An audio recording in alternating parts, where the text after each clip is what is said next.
welcome back to the city of Korvosa. Or is this your first visit? No matter.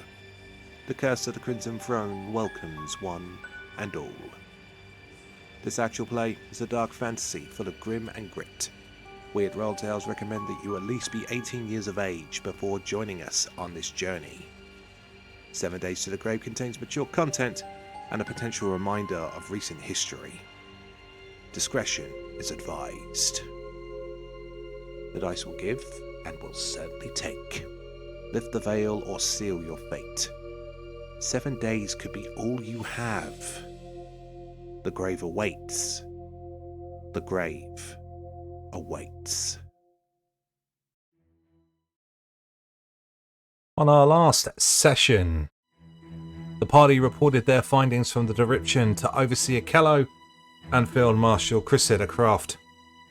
Upon learning the name Andiason, Cressida expressed her worry, and sadly, lack of surprise, that Bloodveil is potentially caused by the priestess of Ugafoa. Andiason is a wanted international criminal after destroying the military village of Biarandi in Nidal with bubonic plague. Cressida also shared that she was actually warned about a year previously that Andiason had her sights set on Varicia next. This warning came from a Biarandi survivor and adventurer who is pretty much Andiason's mortal enemy. His name is Beltane, whom Cressida informed is a fantastic source of information on this Ugafoan threat, and encouraged the party to meet with him. And that they did. First place they tried was in the South Shore district of Korvosa at the Temple of Many. Beltane has been staying here, but instead of finding him, they met an elven cleric of Zonkufon by the name of Leori Vos, an oddly very cheerful and upbeat person for someone who worships the Midnight Lord. Leori told the party that they could find Beltane, or Mr. Rosie, as she called him, at Kendall Amphitheatre. He was watching a performance by a young Borisian ocarina prodigy, Ruan Mirukova. Upon introducing themselves, Beltane was more than willing to assist the party and shared information with them. In order for Andiason to plague attack a city this big, she would need aid and be, well, more than likely, hiding in plain sight. He encouraged the party to try and discover the identities of those associates, which in turn will lead the party to her. And this is where we shall bring the game back in. Alright, as the map loads up, you have just wrapped up your meeting with Beltane. For those joining us on YouTube, it looks like the map is going to play silly buggers with us today. It just doesn't want to load, stuck on 98%. Greg, it's your fault. Understandable, I'll take it. Yeah, okay. But in all seriousness though, we can do this the old-fashioned way a little bit. We can use our imagination. So, you just concluded the meeting with Beltane and you received the information that you got. A quick note while I remember, Paz is once again not with us this session. He is unfortunately unwell. Paz, get better soon, my friend. We have to see you next session. Right. What's your next move, everybody? You've got several leads, you've got several directions you can go, and basically you've got several plot threads that you can follow in regards to the Bloodveil crisis. It's still Toil Day, the second day of the Galarian week. The time is literally just turning up to 3:45 in the afternoon. So, what is everyone thinking? Greg, what's Ronan's thoughts after the meeting with Beltane? His thoughts are this is far, far worse than what he signed up for. Even reluctantly. He also had a thought last session about maybe going to see this doctor the Queen brought in, if he knew anything about the alchemists that they seem to need for spreading this plague to alter it or whatever. All right, that's one lead you can definitely follow. Ben, how about Larric? Is there any particular lead he wants to follow or general direction? I'm probably gonna side with Ronan, to be fair.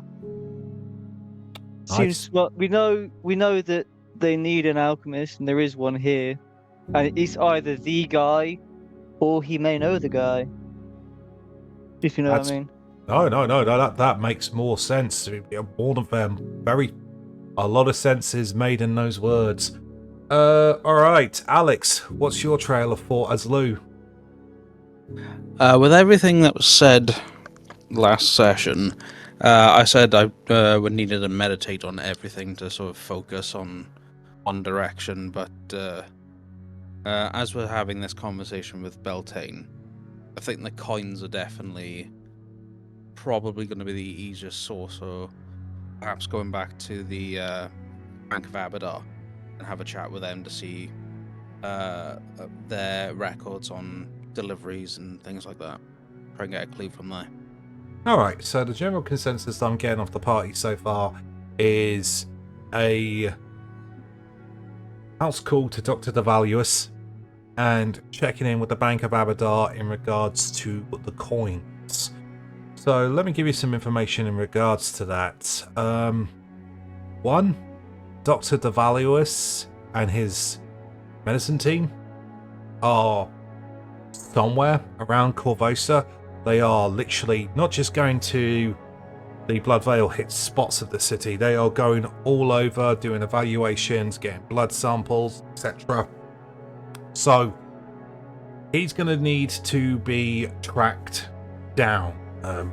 They probably will have a base of operations here in Corvosa, but if you want to go and speak to the good doctor himself, it's going to be a gamble and probably a literal roll of the dice on my end if he's going to be there at this time. You can try and find out some more information about where you can find him, or an actual time where you can meet him, or set something up. But that's basically the field of play. The Bank of Abadar is certainly accessible. Ishani is currently at Citadel Volshnek as well. He's the contact between the guard and the bank, so you have a couple of leads on that score. Where do you want to take it? Would the Bishop de Bear, that's new, isn't it? Know where the geezer is? Because she's part of, like, everyone's grouping up together, and there's a lot of information sharing. So would she have the information that we want about where the guy is, like what his sort of rounds are and stuff like that? Bishop de Bear. Everyone's sort of heavily involved in everything, aren't they? Bishop de Bear, probably not. And the reason why I say why not for her is because Grey District got busy. And although there is coordination between all the temples, all the faiths, and the plague doctors, what I'm ruling and the way I picture it is every single temple is going to be assigned to a specific duty during this crisis.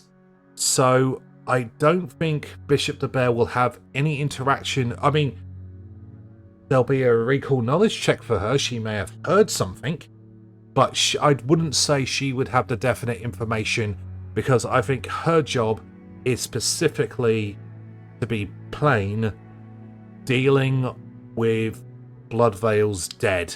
Because I'm not going to lie to you about this, it hasn't been that long, but the numbers are starting to pile up. It's starting to make the riots look tame in comparison.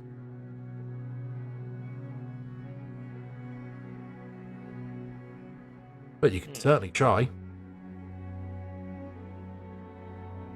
Where do we want to start then? I mean, if you want to, you could go to a populated spot of Corvosa, like Gold Market, Eardred's Walk. Is he working out of is he working out of the Citadel, or is he working out of somewhere else? If that makes sense. Well, that's the thing. You don't know. You would have to go and find out. And what I was about to suggest is if you want to, you could spend 2 hours and do a good old-fashioned gather information. Yeah, can I just grab a random doctor I see on the street and just chat to them? Okay, so you want to try and gather some information? Yeah. All right, so let's actually read the rules on gather information. Let's see. You canvass local markets, taverns, and gathering places in an attempt to learn about a specific individual or topic. The GM determines the DC of the diplomacy check and the amount of time it takes, typically 2 hours, but sometimes more, along with any benefit that you might be able to gain by spending coin on bribes, drinks, or gifts, etc., etc. So, let's have a look. Because there's even gather information task here, dependency on your trained rank. Okay, so if you're gathering information, is it specifically tracking Dr. Devaluers down or looking for a base of operations? What specifically are you going for? What do you guys think? Probably his base of operations is probably going to be the best place to catch him. I mean, my idea was go back to the Citadel because they're obviously working in tandem with the guard, so Croft should know how they're scanning through the city and what they're checking and dealing with the situation. Well, could we do our investigation thing on the way to the Citadel, like hopping into the bars on the way, speaking to the guards on the way, stuff like that? Well, I will rule that it will take 2 hours to actually gather this information. But I will turn around and say you can definitely have an extended walk back to the Citadel and spend that time. I mean, you're around Kendall Amphitheatre, you're near Kendall Plaza. For the record, while you're here, I might as well mention it. The Temple of Serenray is actually just off to your north on just off Kendall Plaza. So Then you've also got the gold market on the way through. Yeah. Whoever Zalara is, can pop by her house for a quick cup of tea. He's the ghost. He's the ghost. In my pocket. Wow, sweet.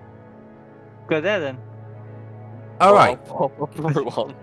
Pop a brew on. Okay, so I will. The one thing I will say is, if you do successfully gather information, I mean, I'm not gonna lie, Cressida will probably know the answer you're looking for, but I will say this: if you spend the time, if you gather the information, and if you nail it, I will give you an XP award. Nice. I feel like she's a bit. We have been bothering her a lot, to be fair. Yeah. That's more than fair. That's more than fair, and she is a bit like from chapter 1. She is very, very. To be blunt to Alex and Greg, I don't think that woman's over. I don't think she's got a break yet, has she? No, she hasn't. Yeah. So she's badass, but she's being pushed to her limit. But yeah. Okay then. So I will want someone to primarily make the check. So this will be a diplomacy check to gather information. And if anybody is trained in diplomacy, someone can aid. Anyone but me. Oh, I got nothing. I'll do it. All right then. Are you ready? So hold on, I will let you know very quickly. Not even Asher is trained in diplomacy, so he can't use his stupid aid bonus here. So yeah, remember, Larric is the talker in the group. I am the people person. Hold on a second. I'm just setting a proficiency. Greg. Hold on. I'm just setting a proficiency without level DC. 10's fair. No. Right. Okay, I've got it. Okay. DC is set in my mind. Go ahead and give me a... Hold on. Is gather information a secret roll? Oh, sorry. I rolled the dice. Hold on. Yep. I'm sorry. I'm sorry, my friend. Even though you rolled a 24, mate. Gather information's tags is exploration and secret. That's my fault, but I will ask to do it That's again. fair. Okay. So you spend 2 hours, yourselves and the party, asking around. And let's have a look at the time. Okay. It's just coming up before 6 p.m. And you actually run into what appears to be to be plain, a sight that stands out in the Corvosa. A member of an ancestral kin that is not common to this city at all. You run into a Tengu. As you start to make your way more back towards the Volshnek Way, you go to round Gold Pit and you find a Tengu. Well, I'm going to be plain about this. You find a Tengu merchant who essentially sailed into Corvosa and got stuck here when the riots kicked off. His ship was destroyed in all the debacle. The Tengu's name is Smirk. You get the impression that that's not his real name, but that's the one that Smirk gives. And Smirk is interesting, constantly referring to themselves in a third person, but incredibly well informed. As Smirk turns round and tells you, well, I've been surviving here in the city because I've got into the information broker trade, you know?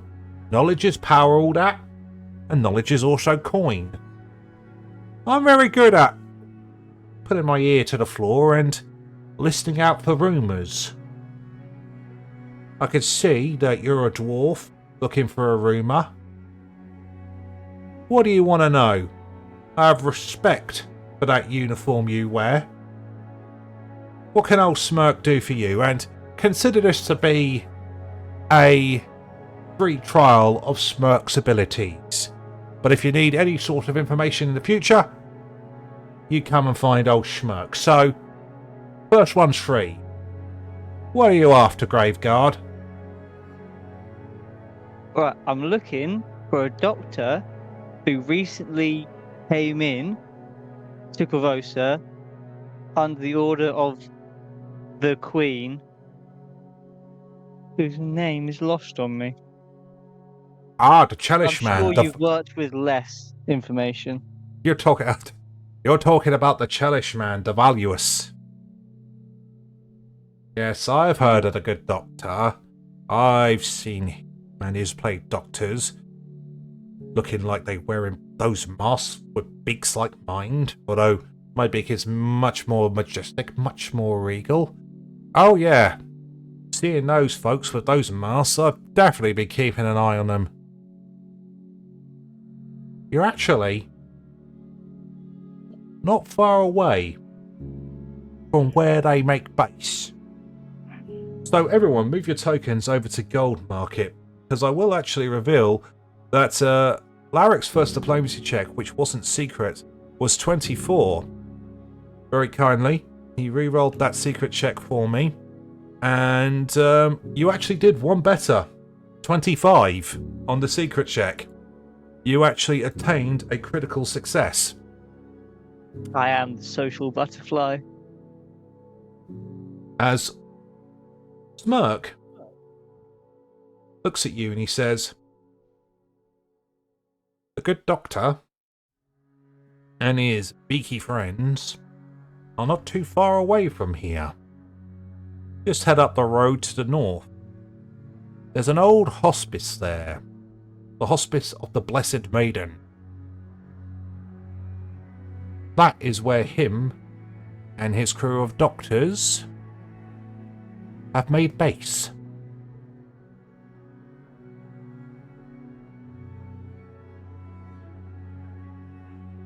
Oh, thank you. Not a problem. I promise you the information is good. The good doctor is not there all the time. But I will say, let's roll a d20. 1 to 10, he's there. 11 to 20, he's not. I can tell you, he is there today, analysing blood sample. Let old Smirk give you a little bit extra. Those doctors recently have been working with the guard, going round house to house with the temple of Asmodeus. They have been gathering blood samples to try analyse healthy blood compared to a blood infected with blood veil. And they've been taking samples off every member of the city that they come across. Doesn't matter who you are, doesn't matter your social status. They're calling it the blooding. Wow, creative. It's the Asmodeans. But if you like Smirk's information, think Smirk's worth your time and worth your coin, then come and see me. I'm staying up in North Point at the Laughing Wave Inn. You want some information? You come and see old Smirk, but next time it will cost you. Can I do like a religion check, a recall knowledge check with religion? Oh, how fancy! On the on the church, the Asmodeus, to see if like they have anything to do with, or if their religion has anything to do with like blood tests, essentially. Right, okie dokie. In that case, give me a recall knowledge secret check on Asmodeus. Any aid from anybody? Recall knowledge with religion, I can give him aid. Or you can make the rolls yourself. They will all be secret rolls, but if you've got religion chained, you can either give Larric a aid or you can make the check for yourselves. It's up to you guys. I'll give Larric the aid. Alright, Ronan, open roll then. DC 15, give us a religion check. No. It was almost a 19. It was a natural 1 for 7. So that means, Larric, make me a secret religion roll with a -1. -1. Yeah. Helping. You're just like distracting me. I'm helping. How do I -1? I've never had to -1. By putting -1 in. Yeah, you can put it in the circumstance box, or if you want, you can just roll it, and I will do the. If you trust me, I'll do the deduction manually. Alex, does Lou want to make a religion roll at all? I was going to say, could I use a medicine roll compared to a religion? I will allow it, but with a higher DC. So I'm trained. I am trained in religion, but it's not by much. But it's your call. No, I will allow it. It's just higher DC, and you can cross-reference your notes with Larric's religion roll. So secret medicine check. Now, Okay. Larric is kind of annoyed because he offered help to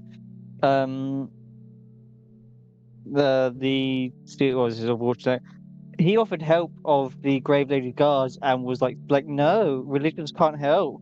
It's secular. And I was like, all right, whatever. And now there's a religion going around helping? Nah, something's not right. It's not that per se. It's all the temples and all the different churches have got a specific role in what's going on. That's what I'm trying to convey. Pharasma is dealing with the dead. Abadar is dealing with the distribution. Serenray is dealing with a good portion of the healing. And the Asmodeans, off your religion check, you know this about them. Lou knows that the Asmodeans do know what to do with blood. It's not a common practice of theirs, but Larric, you know that Asmodeus, the Prince of Darkness, delights in tempting mortals to give in to corruption. He promotes hierarchies where everyone knows their place, and he takes advantage of order for his own selfish benefits. So their edicts are negotiating contracts to your best advantage. So with that in mind, and with Lou's information on blood, you come to the consensus that a deal and a contract has definitely been made with the Asmodeans to help out the city during this crisis. They certainly do not want to die either from Bloodvale, but they will definitely be getting something out of this, and they will definitely be looking to spin this situation to their advantage. Do they use blood in their works? Yes, sometimes their contracts are sealed and bound by blood. Whatever that means in this situation is entirely up to you. I just gave an example of what the religions around Corvosa are doing in response to this matter. What do you think the Asmodeans are doing?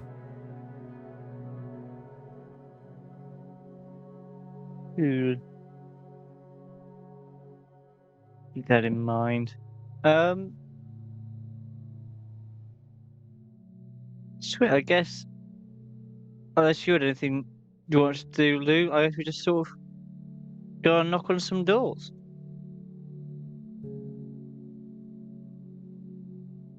So what doors are you knocking on? The hospice, by the sound of it. It's called it's called the Blessed Maiden. Is that like? Oh, it used to be owned by this group called the Blessed Maidens and is now run down, or is it just the name of the building?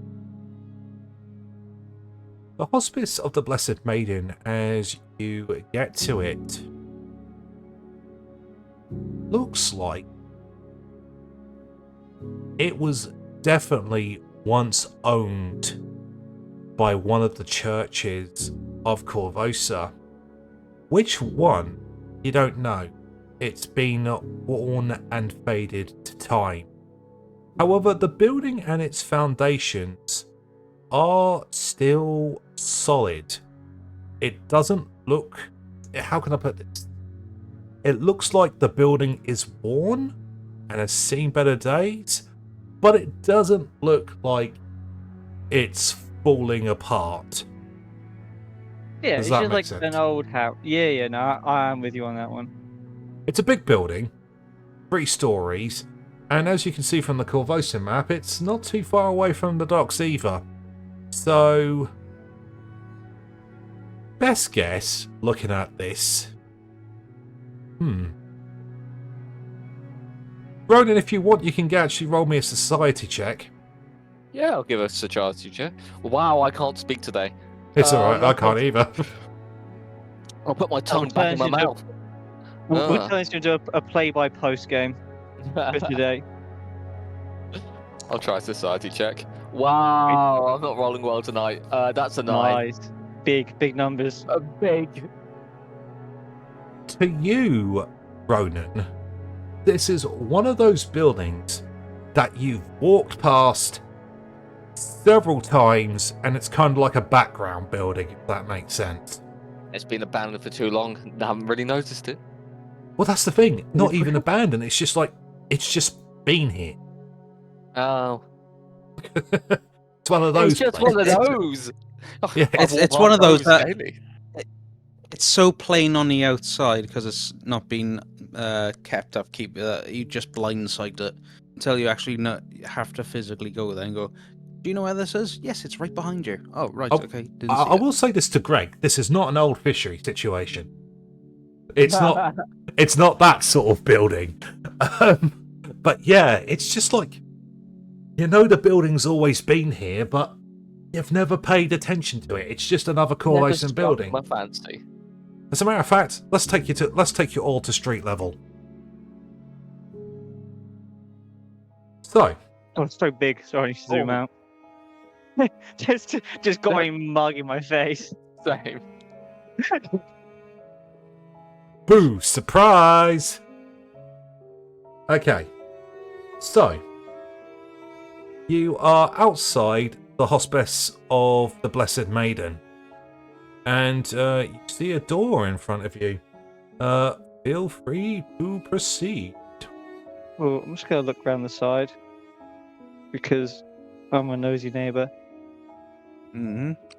I'll do the same. I'm Everyone's more like just like like when like you look at a house just to see if someone's in, you sort of like look around to see if it looks like someone's in before you knock on the door. Oh, well, you look through the windows. Yeah, you just have a little Yeah. look, innit? And not Well, not often. I really only do it at night. Like, if the lights are on.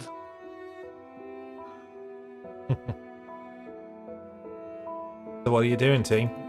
Could I politely as possible? I guess we're going to knock on the door. You guys okay with that? Mm-hmm. After you?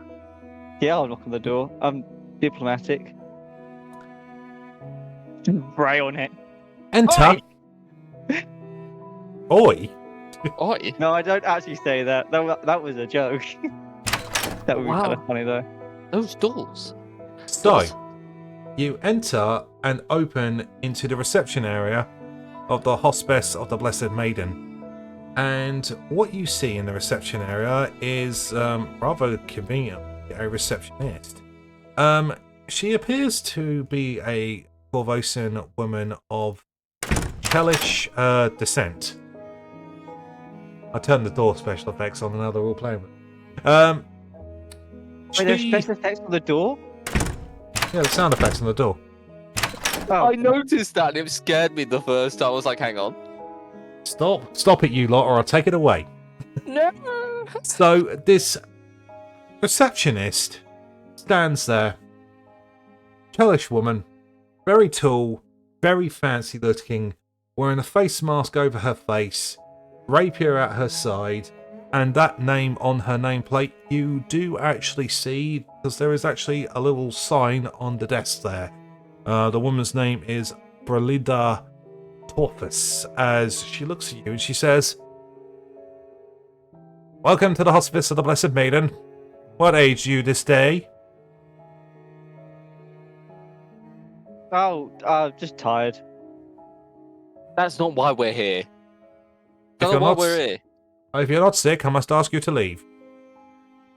Why are you here then? Guy. Sorry. We're here to see Dr. Develius. We believe we have some information that may be key in dealing with this whole Blood Veil situation. Do you have official authority on behalf of the Grey Maidens? Well, like, authority's been given from the Grey Maidens to Not the grove. the guard and then yeah. to us. So, like, by proxy, yes, if you think hard. If it's not a direct order from the Grey Maidens, then unfortunately I cannot allow you through. But you said you have information for Dr. Devalius. If you leave it with me, I can make sure it gets to him. Can I What do about- a sense motive to see how much I trust this person? I would also like to do a sense motive. Give me I some- don't. While they do that, I'll say, what about authorization from Field Marshal Croft? The Field Marshal and the Corvosan Guard do not have senior authority here. That has been given to the Grey Maidens of Queen Iliosa. And you found that out a couple of sessions ago with that notice that they put out. Oh, of course, yeah. But you can make some secret sense motive checks. Secret. How do you do that again? I can never remember. Perception. Checking it. Perception secret, yeah. Yes, it's an action, not necessarily a skill. Because to be honest with you, anyone can read body language.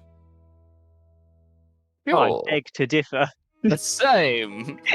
But it all depends on how good. Well, anyone can read body language, but whether you're good at it or not does vary depending on person to person, which in this case takes the form of a dice. which I think is actually a lot better than having an insight. I don't know. Let's talk mechanics while we're here. I think that's better than having an insight-based skill. What do you think? I can't.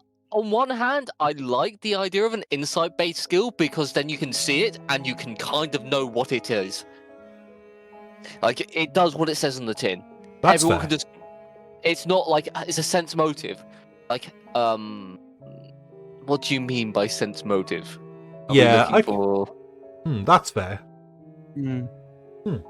It's I also completely agree. one of those mechanics that it helps if every single member of a party can do it rather than one particular set of skills like a rogue or a cleric, that sort of thing. So even with the D&D setup with insight, it's always been good no matter what edition it is to have that online. You all take a look at Berlinda. Let's see how to pronounce her name. BH Berlinda. If there was an M, it would be close to Broomhilda. So Brunlida would be the closest. Okay, Brunlida. Okay, thank you very much. We'll go with that. Brunlida. She seems to be, from your sense motive checks, pretty much on the level. You get the impression. I'll roll for Asher. Well, I think it's only fair. Yeah, you all get the impression that she kind of doesn't want to be here, but she does seem to be on the level.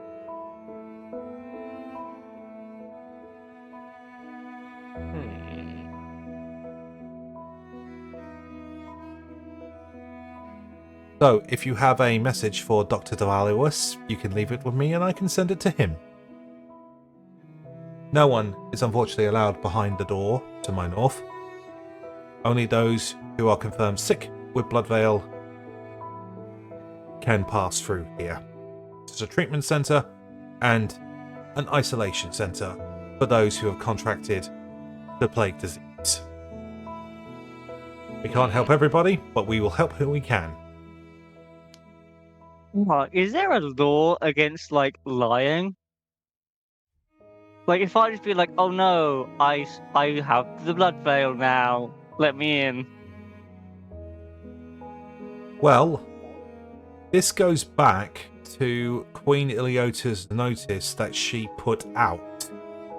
And I think the notice did actually read something along the lines of anyone pretending to have blood veil. Hold on, I don't unfortunately have the document ready because I changed the handout in my personal character notes section. But I think this may be covered in that notification. I'll set it to I'll set the Queen's notice to the handouts for next time. That's an inadvertent good reminder for me actually, because that was something I have been do. So hold on a second. I'm just bringing up the my copy of the book here. Let's have a look. Let's see. Queen's notice. Where? Not far. Oh! Just had it. So let's have a look. The Queen's notice. Impeding or distracting the Queen's physicians or the Grey Maidens in the pursuit of their duties is punishable by imprisonment. Impersonating one of the Queen's physicians or Grey Maidens is punishable by death. Knowingly harbouring or hiding the infected is punishable by death. Purposely spreading blood veil is punishable by torture, then death. To aid in the matters of the physicians, the maidens answer directly to the Crimson Throne and will be called upon necessary. They also have the command. By the Queen's decree, there is nothing about lying about having blood veil, although you don't show any of the obvious signs, Larric. I mean, this could technically, if you bugger this up, this could technically be considered to be impeding or distracting the Queen's physicians or the Grey Maidens in the pursuit of their duties, which is punishable by imprisonment. So I'm going to rule it will roughly fall under that bracket. But in the end, we won't be impeding, we'll actually be helping. Well, the one thing I will say is you did get a little something. Oh, we have that, whose backpack is it in? Yeah. Can I rummage through everyone's backpack until I find it, then slam it down on the table? Does somebody have it in their backpack, or is it in the party stash? Because I warned you. Put it in the backpack. Because I warned you about this last time. The diplomat's bag is still in the stash. You do not have it on you right now. Alright, where's our stash at? I'll run there. So you're going to go to, let's say the stash is at Zalara's old home, just for the giggle.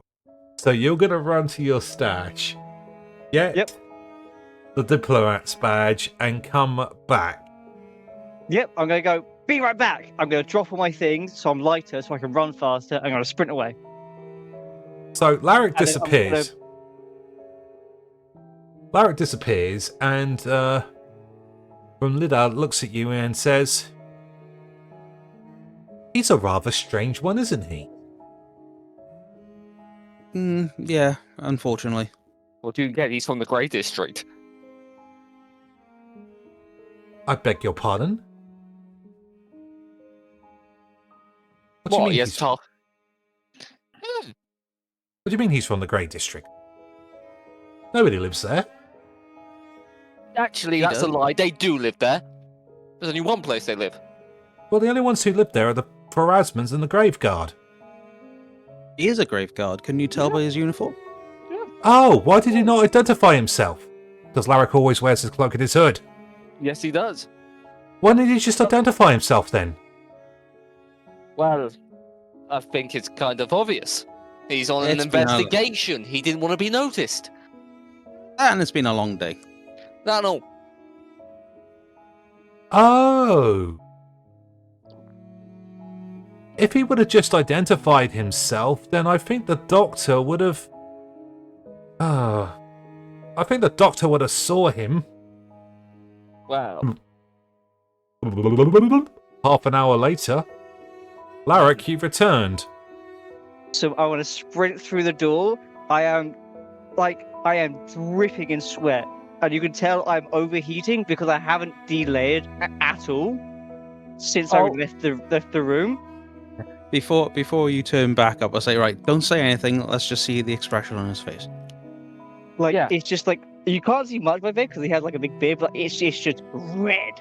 You know, like a tomato. Breathing heavy. I'm not a fit dwarf. And then I just run it. I slam the thing down. I'm like, I got this. And she looks at you, looks at your uniform, and just says, "Very well. What can the Temple of Pharasma do for you this day? What kind of information I have, and I will see if the doctor will personally take the information." Give us a diplomacy check with the bonus from the badge. That was a bad bonus, yeah. The badge bonus is a +1 to diplomacy checks, a +1 item bonus. So...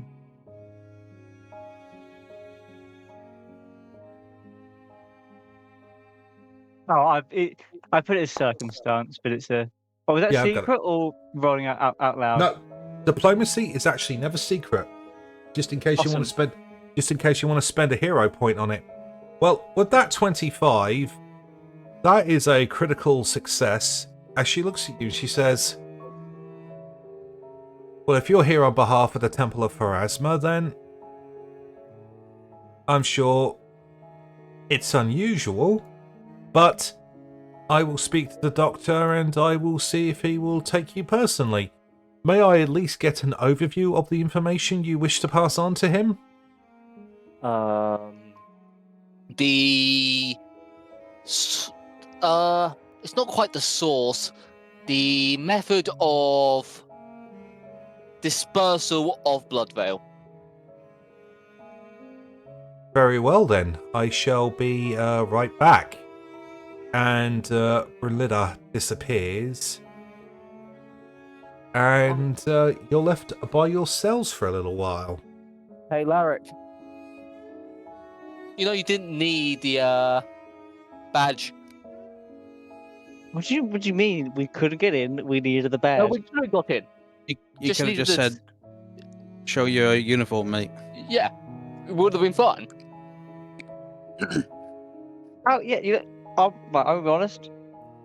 I could have went the rest of my life without needing to know that, and nothing would have changed. You know, actually, I'd have been in a better mood. But now you know. Yeah. Sometimes it's better to identify yourself. We're all about group improvement here. I know you like wearing your cloak and hood up and things, but you shouldn't. It's almost like you're almost ashamed to show your uniform off. It's chilly.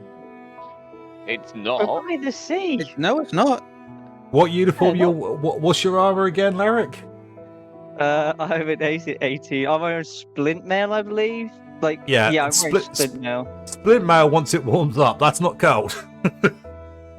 Yeah, I need to keep my body heat up, my blood pumping. So when I'm fighting, my reflexes are sharp. I can't be getting cold. Being cold You're a slows you dwarf, down. you should And remember, You should be naturally insulated. Yeah. are you calling me fat? I mean, No, I'm calling you a Well- dwarf. for a dwarf, I'm quite lean because I'm a monk. But still, I fuel up on alcohol. That keeps me warm. Lean? Is the armor's padded? I have armor on. That's why you I'm should take less armor, less exercise. If it's padded, it should hold heat better. Yeah, exactly. That's why I'm warm.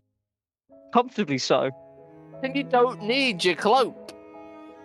Brunlida I keep returns my at this. head warm. Brunlida returns at this point, and with her, she brings the Chelish. She brings Dr. Devaluus with her. Sorry. Let's get a reminder of the good doctor and some artwork. He's a Chelish man, of about 30 years or so. Short brown hair, well cut, rapier at his side. Sensible clothing. Not quite noble, but definitely nice. A beautiful long brown coat, which has multiple surgeon's implements in different pockets. And currently in his left hand, as from this artwork, he does have that book. As he walks in and he says, "Oh, good afternoon. Oh. I think we briefly met at Citadel Volshnek." That we did. Ah, did allow myself to introduce myself proper. I am Dr. Renier Devaluus of West Crown at your service. He looks at Larric. You come on behalf of the Graveguard and the Temple of Pharasma. What is it I can do for you this day? We think we have some information that might help you. And Also- hopefully you can give us a bit of information as well. Yeah. Another thing, there's a bird guy who knows a lot about your operation over here. You might want to tighten up your security a little bit. Wasn't actually that hard to find you. Well, we are not trying to be hidden. The Hospice of the Blessed Maiden is open to all. We are the primary centre. We have converted this old warehouse that once belonged to the Bank of Abadar into a medical ward for anybody with blood veil. We treat blood veil victims and we bring them here. We're not hiding, and to be honest with you, we're becoming quite well known around the city.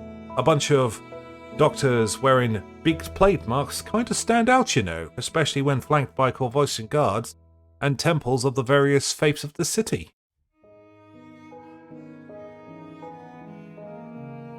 Regardless, you wish to speak to me in regards to Bloodvale itself, then? Are you working to cure the disease, then? Forgive me for saying so, but looking at the group of you, that doesn't exactly seem like something that would be your purview. Oh yeah, no, you're completely right. We are well. I'm not gonna find like the antidote, but we're more of like a creative problem solvers for interested parties. I think is a good way to put it. Oh, I see. Yes. In the meeting, Field Marshal Croft mentioned that she does have freelancers, adventurers, if you will, working with her. Are you part of that purview? That we are. Ah, Sort excellent. of. No, excellent. It doesn't matter if it's full-time, part-time, sort of, full-on. This city and myself would appreciate any help that we could get during this Bloodvale crisis. So, please, come in, shut the door behind you. You may stand in this corner. Luke Duskbrew, I think I caught your name to be. Was that right? That is indeed, Doctor. Okay, please come in. Stand over here by the door, but do not enter. You do not want to wool's work, Alex. Just move 3 tokens. Brunilda, thank you very much. Yes, Brunilda, just head outside and, would you flip the close sign and make sure no one enters? Why don't you just get some of those grey maidens we got here to do? Please. I mean, if you want me to, I can flip a sign if you want me to flip a sign. I don't mind. No, we just want someone to watch the door. I do not want them to in due to potential infection, but at the same time, I got a feeling that if you're working with the Field Marshal, that the information you're going to give me this day is quite sensitive. So, Brunilda, make sure, get the door and be a dear, make sure no one comes in. Fine, she says, and grumbles and walks out. Hi, miss you. So, the doctor turns and says, very well, if you are working on the Bloodvale on behalf of the Corvosa Guard, let us share information then. What do you need to know? Or what do you have to tell me? We main to tell you is we're pretty sure we know what the dispersal method of Bloodvale. Really? Yeah. Please. And he puts that book in his hands down onto the desk, takes Brunilda's ink and quill, madly dashes over a few pages, and actually gets a blank open page. Please, tell me all. Right. This is a bit of a story, so bear with me. Yes. How much do you know about Ugafoa? His eyebrow raises, Mr. Spock style. And he says, enough. Religiously, not very. As a doctor, and her areas of disease, enough. Cross paths, yeah.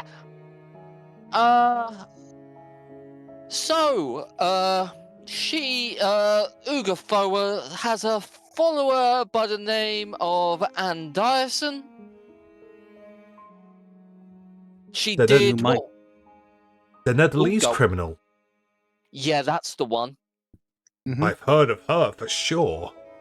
Well, I don't like where this is going. Sorry for the interruption, but I really don't like the where this is going. Please well, you're continue. not gonna like the next bit. Well, Mhm. we're pretty sure Anderson's been brewing up a plague for about a year.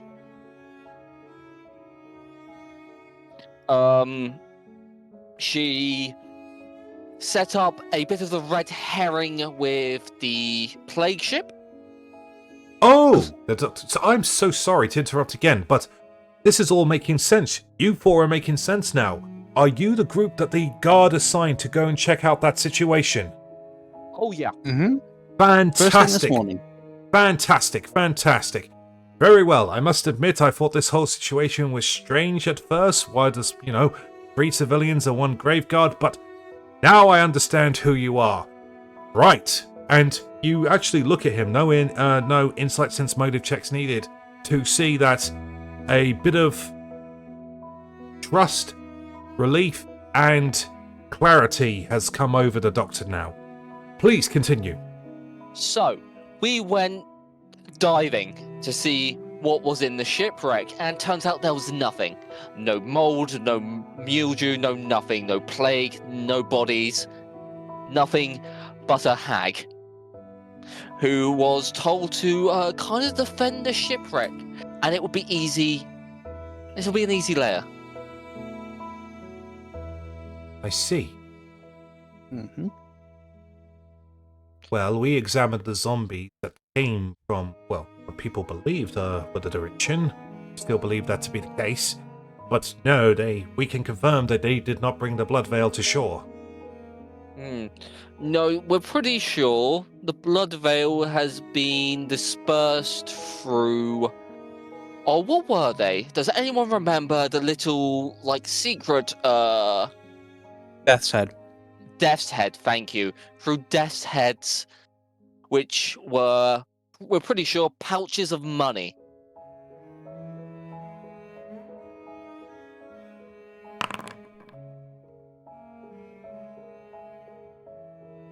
Death's Heads. I've never heard of such a thing. Are you aware of the concept of like a bag of holding or enchanting containers? I am familiar with the bottomless bags, yes. The Death's Head is what we're told are containers of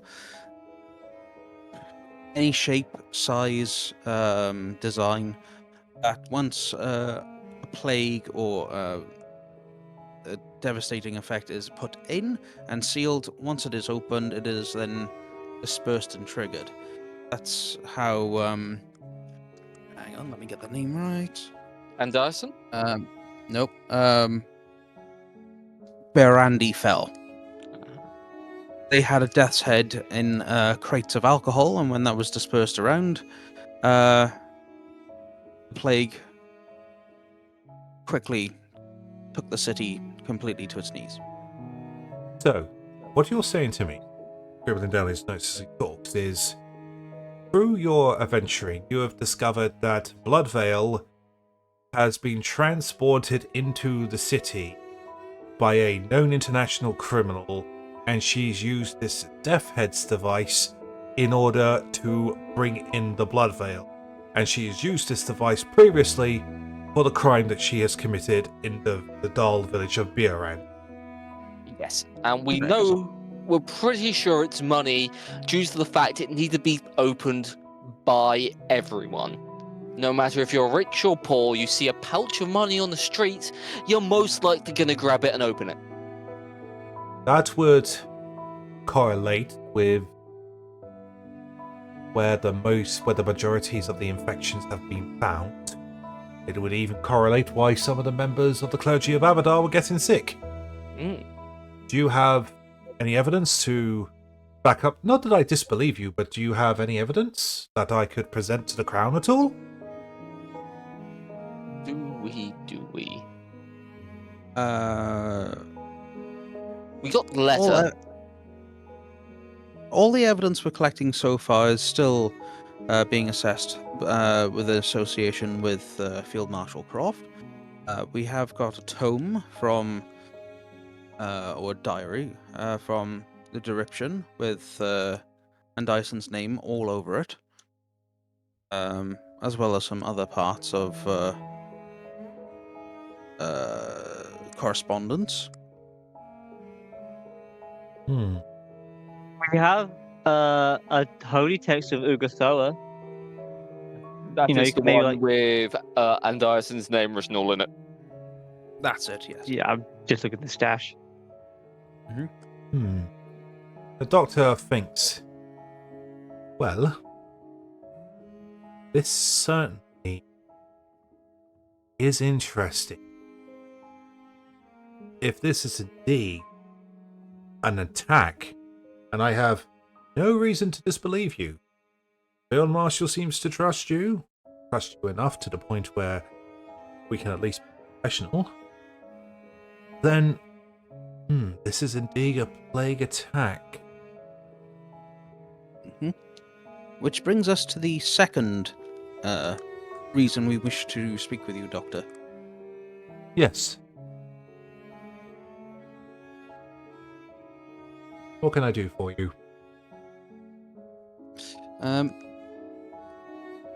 We are going on the evidence we have so far that Andiasen is indeed the culprit of this. We have come to the conclusion of how she is dispersing the blood veil. But for something as simple as a coin purse or perhaps a treasury box or something like that, she would need aid from some form of alchemist or someone of a similar field to yourself to help brew up such a thing.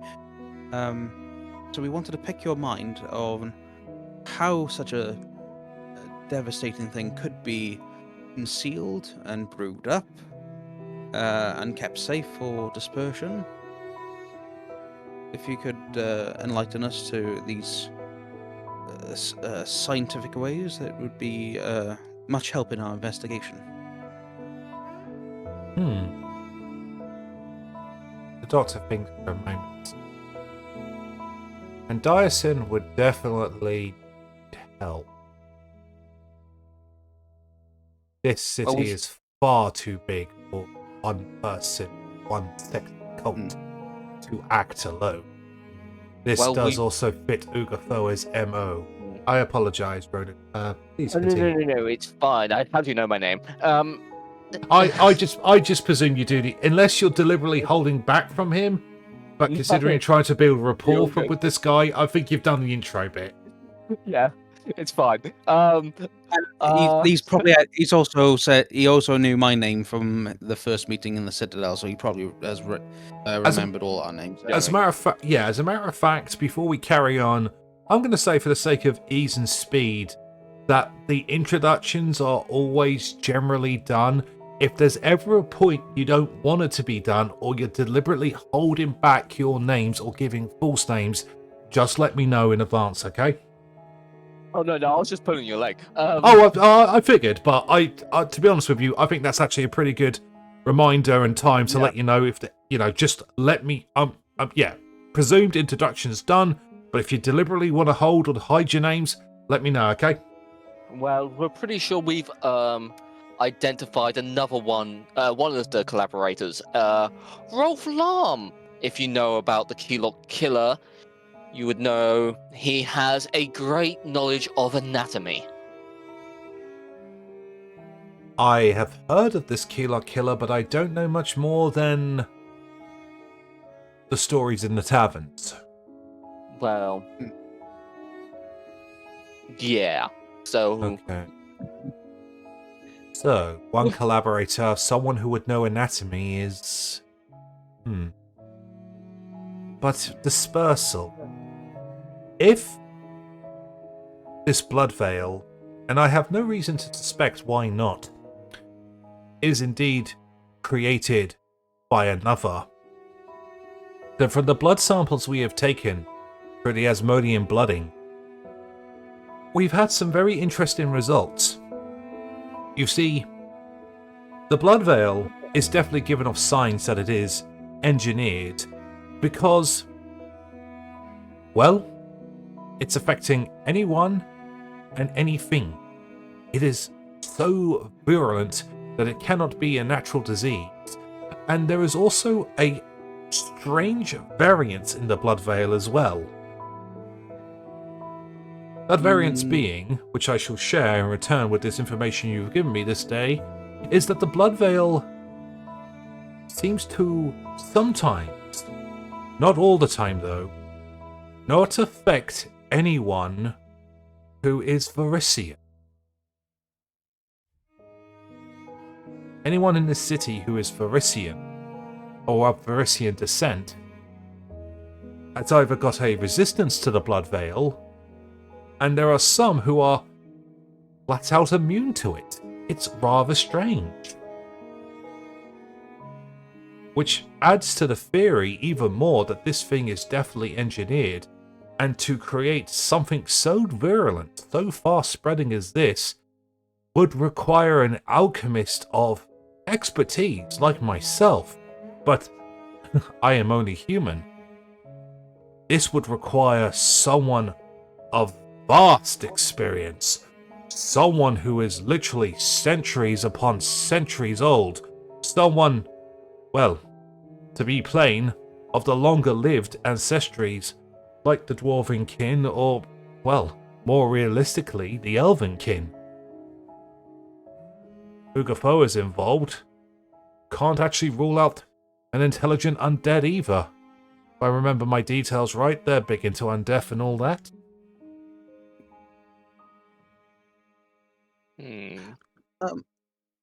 Doctor, comparison to your blood work that you have done,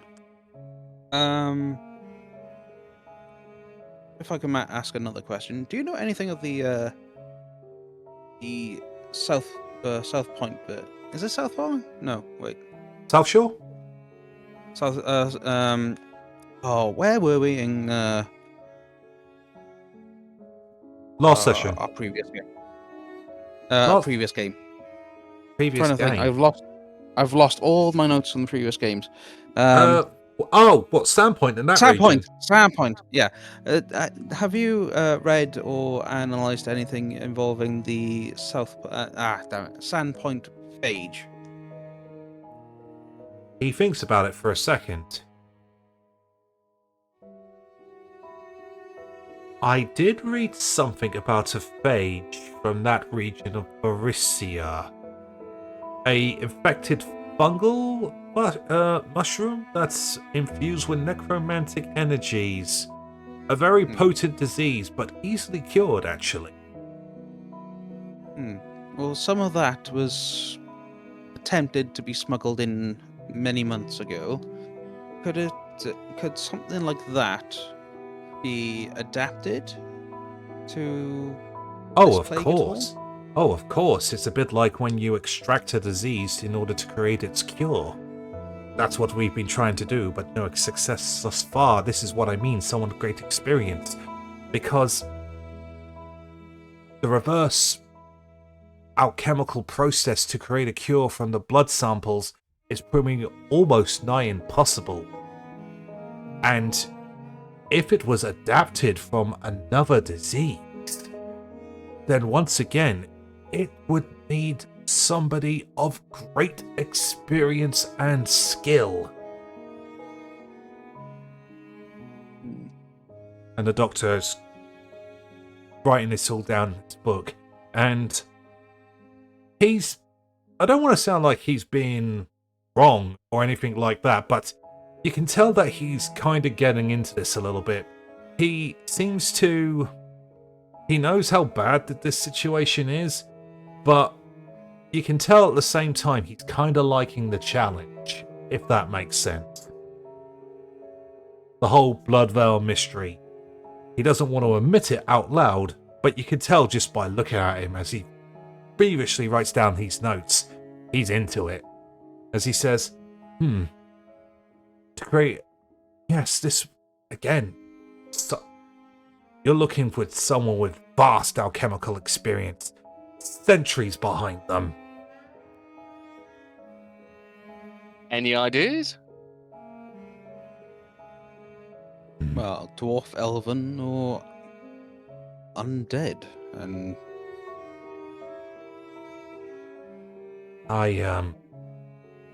Anyone of renown, bar yourself, of course,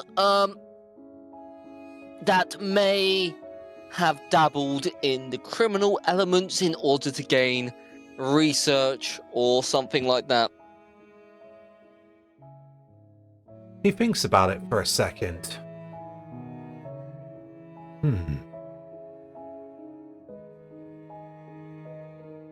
I wonder.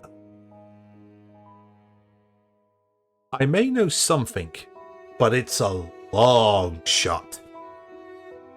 I'll take it. Very well. As we've been doing the rounds, I have noticed in the region of Old Corvosa, not too far away from the Fort Corvosa region itself, in the sticks there have been reports by the locals when we were getting blooding samples of supposed corpse piles building up in the region, being used as a corpse dump, as sick as it is to say. However, what these rumours, I did not see them for myself, but what these rumours were saying was that these people did not have blood veil because they had no blood in them. We're talking of something with age and experience. And if we're dealing with someone who's Ugafoan, then that could also mean undeath. Now, come on. We all know some myths, we all know some legends. Body pile, no blood. I told you it's a long shot, but what does that usually mean? Oh, vampires. It's a long shot, but I completely dismiss the theory, but considering everything you have told me this day, I think the long shot is not so long anymore. It's a sure. Yes, I suppose we should probably head up to begin our next look at in Old Corvosa then. Please do take care going to Old Corvosa. The viral infection rates are ridiculously high up there. But, if you just give me one moment, and he just peers behind the curtain. Morgana! A moment, please! And with that, you start hearing the loud chunks of armor moving forward. Lou, please, step this way for a second. Certainly. I will relay to you the Grey Maiden soldier who has been hearing of these rumors. And with that, a resplendent, badass-looking Grey Maiden comes from behind the curtain of the next room. She stands to attention, tall, proud, and powerful. She looks around the room, helmet on, and she says, I am Grey Maiden Morgana. How may I be assistance of you to you this day? Morgana, these fine gentlemen are working in conjunction with the Corvosan Guard. Some of the adventurers that Field Marshal Croft has hired to help with this matter. The ones who were assigned to actually investigate the sunken derriction. She looks at you. And you have completed that assignment. Yep. On behalf of the Crown and the Crimson Throne, you have our thanks. What did these adventurers have to do with me, Doctor? Oh, of course. Morgana, please tell them about the rumours you heard in Old Corvosa about the bloodless bodies. The body piles. Yes. Apparently, bodies have been seen piled up, drained of blood, around the area of Racker's Alley.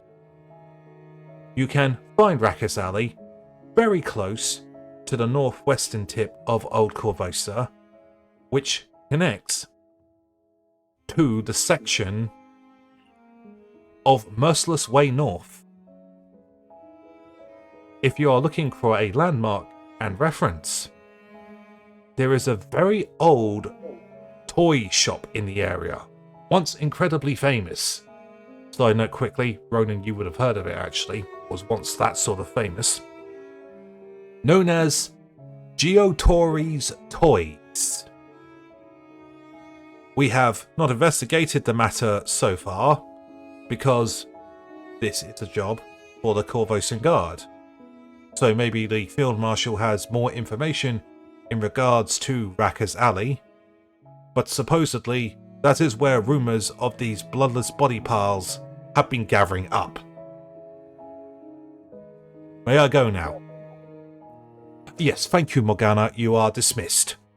And with that, with almost like a robotic style precision, Morgana turns and goes back into the main room of Auspice of the Blessed Maiden.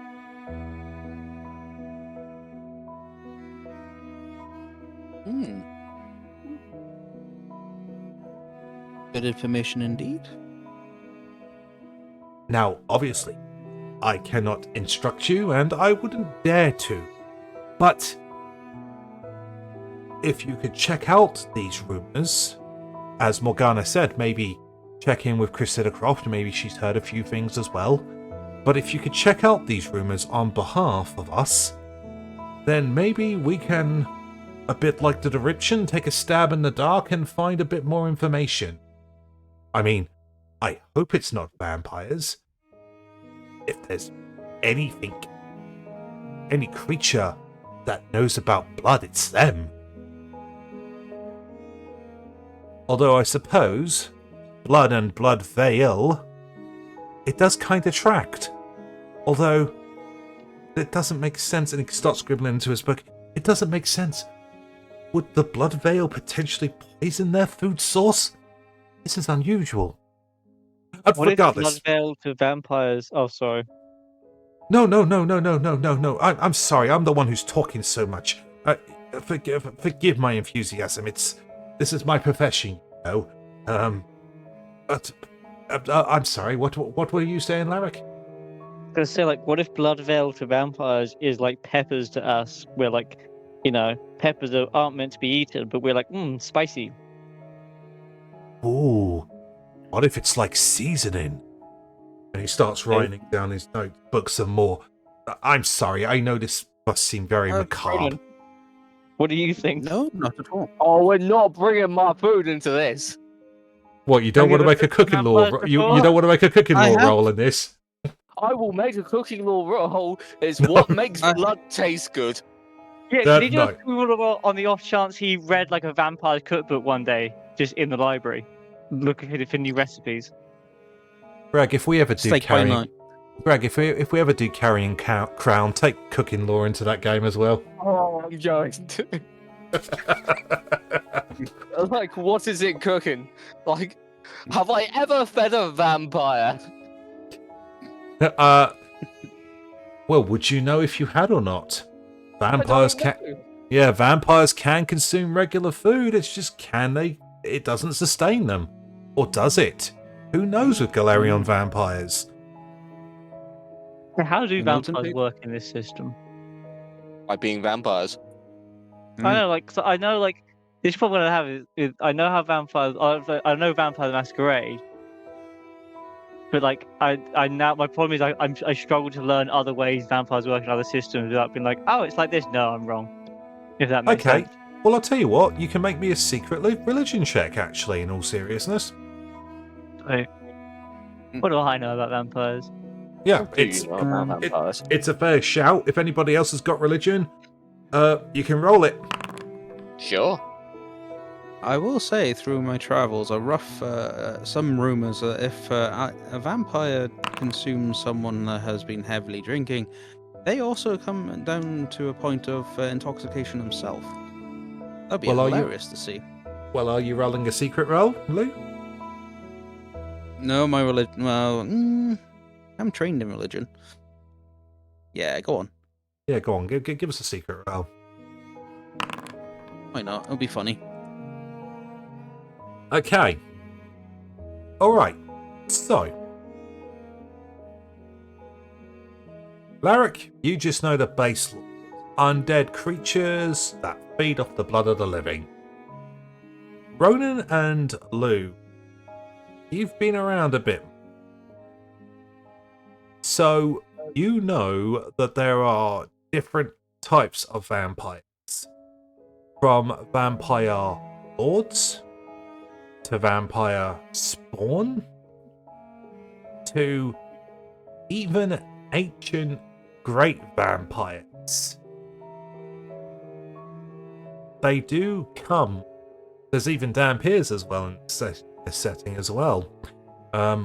Half humanoid, half vampire. So you do know they exist, and you do know that they come in a variety of, I don't want to say shapes and sizes, but yeah, there's definitely different types of vampires out there in the world. Generally, the older a vampire gets, the more powerful they become. Generally. Yeah, I'm going to say off your checks, that's what you know.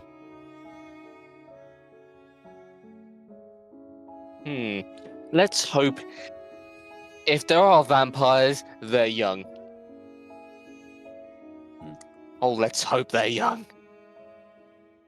I will also say, because you rolled well enough, Lou and Ronan does actually know the vampiric weaknesses. Or the most commonly known ones. Let's have a look. What I'm going to do, based off your checks, can Lou and Ronan both roll me d4s? Okay.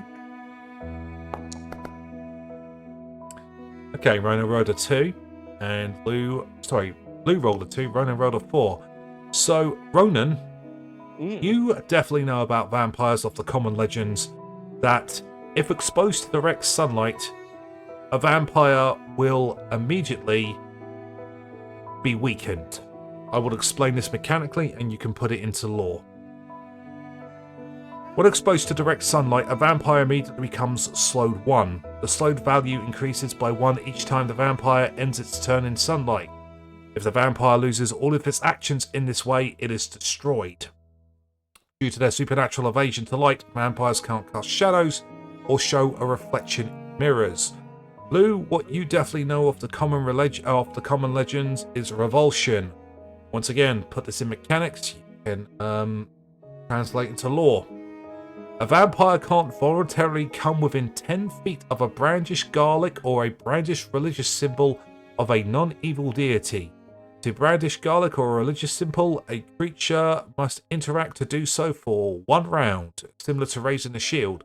If the vampire involuntarily comes within 10 feet of an object of its revulsion, it gains the fleeing condition, running from the object of its revulsion until it ends an action beyond 10 feet. After 1 round of being exposed to the subject of its revulsion, a vampire can attempt a will save as a single action.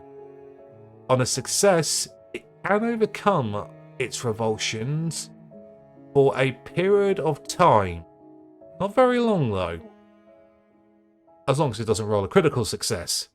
And then it lasts for quite a bit longer. So that's what you also know. Beg your pardon. Go ahead. So what I know is, I know a little bit. When choose standard things, when they get in the sun, that over, not long they slow down to a certain point, and then they just kind of turn, burn up to ash. Good thing to point out though, if you come across one in sunlight by any chance, or you think someone might be a vampire, have a look at their shadow. If they don't have one, that's a vampire. Also, they don't have reflections, so if you have a mirror, Give them a quick wave. They got nothing. Probably a vampire. Also, the old folk tales of garlic or any sort of good and divine holy symbols do make them scurry away a bit, but it won't last long. Well, the good doctor says if there are vampires involved in this, then I must admit we won't be looking for one of the young ones, but I hope you find one of the young ones if there's one there at Raka's Alley. Again, this is a long shot though, but it is interesting and it is correlating with the facts that you have brought before me this day. Also, combined with the ship, more undeath. So it would also connect to Ugafoan presence. Yes. And he starts scribbling his book some more. I thank you for bringing me such information this day. It has been very informative, very helpful. Right, plague attack. I must inform the patrols of this. Thank you so much. Is there anything else that I can do for you this day? Just coming back to my previous question, foregoing the fact that they may have brought everything in that they need for this plague, if they needed to make more, where would, or how big of an area they would need to set up a facility to create this plague, as well as to store it? Oh, by the gods. Something of this size? I am not going to lie. No idea. But I would imagine an operation like this would be big. And if they have some kind of device that has transported this blood veil in, then it would either have to be a big device or there would have to be more than one.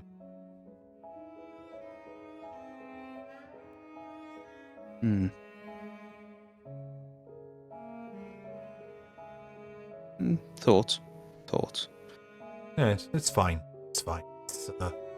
These are troubling times, but I wouldn't know where to start on such a thing. But I would imagine city-wide plague would require it would take more than just a simple alchemy lab out the back. Take a huge area.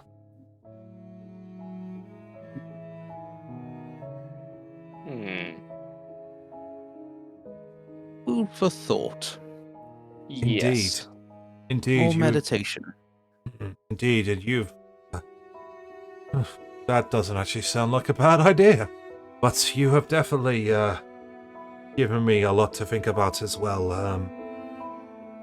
He actually shuts his book and actually starts to look quite tired. Yes, this has been a lot, but I can see why the Field Marshal puts stalking you. Yes, very good, very good. If you would excuse me, I'm going to retire to my office and rest for a moment. There's a lot to think about, and I must ponder this. But thank you from the bottom of my heart coming here this day. You have been a fantastic help. And thank you, Doctor. You too have assisted us greatly. He smiles. I'll be sure to make... Sorry. I will make sure that the Queen herself will hear of this and know of your deeds of what you're doing for this city. It is very much appreciated. In times like this, we all must band together, whether it be Corvosan or not. Good day to you. And with that, Dr. DeValuis leaves.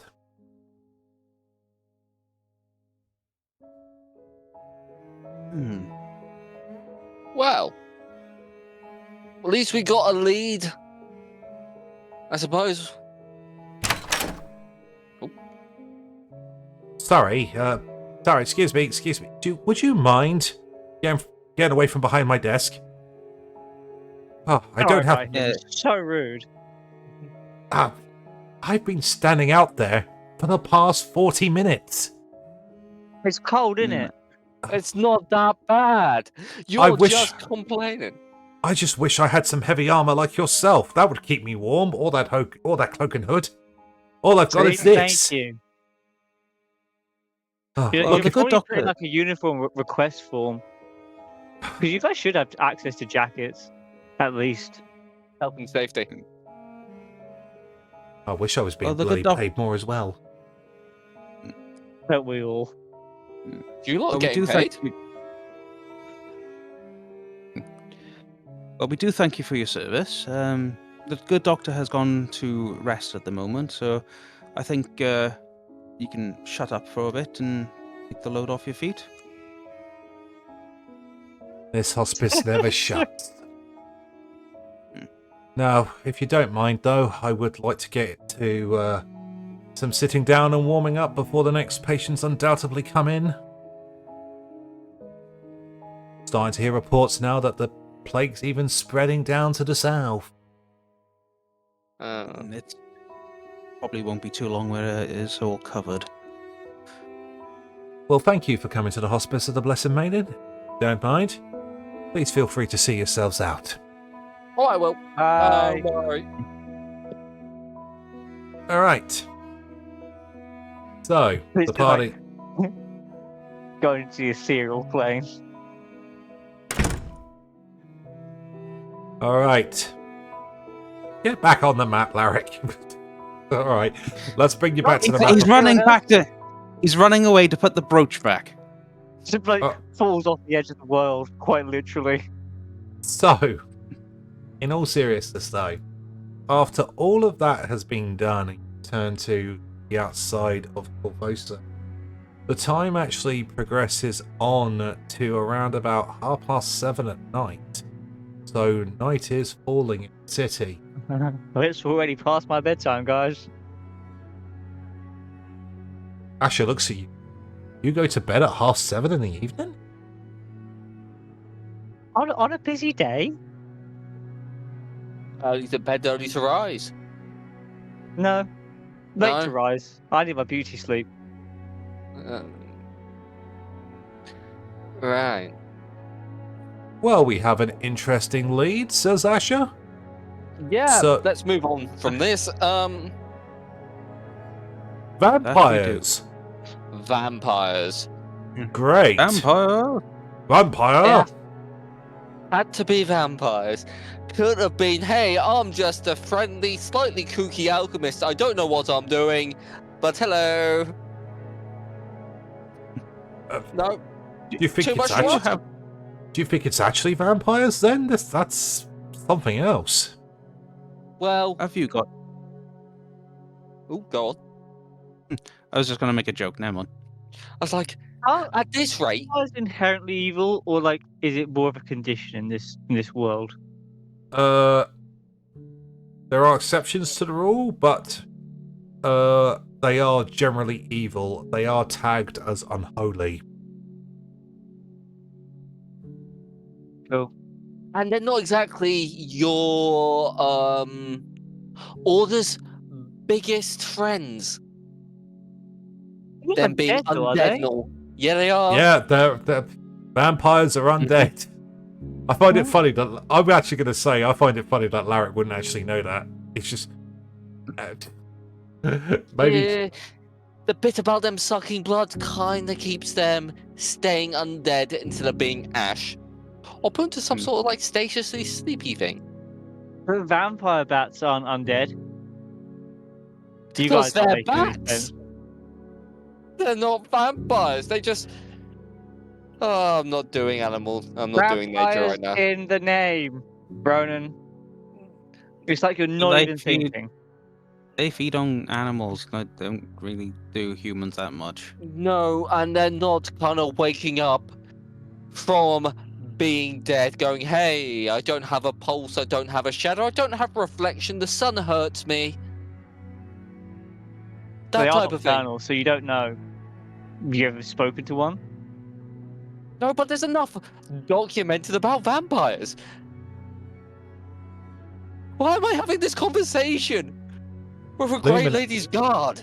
Yeah, Why am I having this? Lumen actually whispers in your ear. She's been pretty quiet and she's just been listening, and she says, I think they just used him to do the heavy lifting, if you know what I'm saying. Yeah, I'm getting that. She also looks at you, or you get the impression she's looking at you with dead seriousness as the moth flutters its wings quite intently, the eyes on the wings staring at you almost. My vampiric knowledge is not much, but they're not to be trifled with. If these rumors are true, we've got to go ready, Ronan. Oh, yeah. Even if it's a young one, we're still kind of, deaded. No, if it's young. I've dealt with vampires before in my time. I can tell you this much. If it's young, we can deal with them. Anything older, we're screwed. And that's what I'm leaning towards. Older.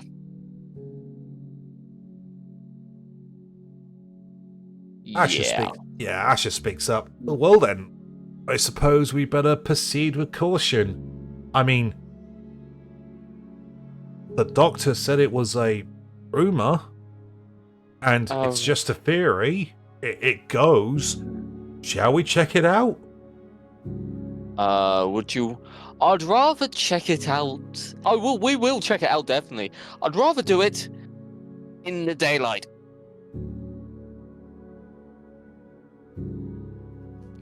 Just in case. Yeah. And we have been swimming, because this is the same day. I mean, it is probably best to rest up and recuperate first. Get some fresh eyes on the scene in the morning. Besides, we can see a lot more in the day to see if there's any sort of places where a vampire could sneak in and sneak out of. Yes. Well then, says Asher. What was the name of that landmark? Your Tory's Toys? Yeah. Famous old toy shop. Hasn't seen much business recently. It's quite dusty in the windows. I see it now and then when I go running. Oof. All right. So, we go in the morning then? In the morrow. Sounds like a plan. And with that, I think that's actually a fair place, a shorter session than usual, but I think that's a fair place to actually close tonight's session of Curse. Because I'm not going to lie about this, if there are vampires down there and that's not a confirmation, you might need Paz for this one. Yeah, I'd definitely like to change out my spells. Yeah. They're not. I picked spells for water, not for vampires. Oh dear. Check the library in my dojo. Friggin' vampires. I will also say before we get out of here for today, because of their checks, you do also know that vampires are not a known threat of Corvosa. So if there are vampires in the city, this is different. If that makes... Do you know what I'm trying to say there?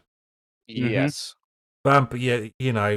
Corvosa has monster problems with imps, pseudo-dragons if you get on the wrong side of them. There's some lurkers in the city, and I mean the creatures, the lurkers. There's the Odiogs, but... So, you know what I mean. It's they're not one of the usual monstrous menagerie. If you get my meaning. Yes. So, all right. Next session. Flipping vampires? There's only one way to find out. Join us next time, and we'll have a bite together.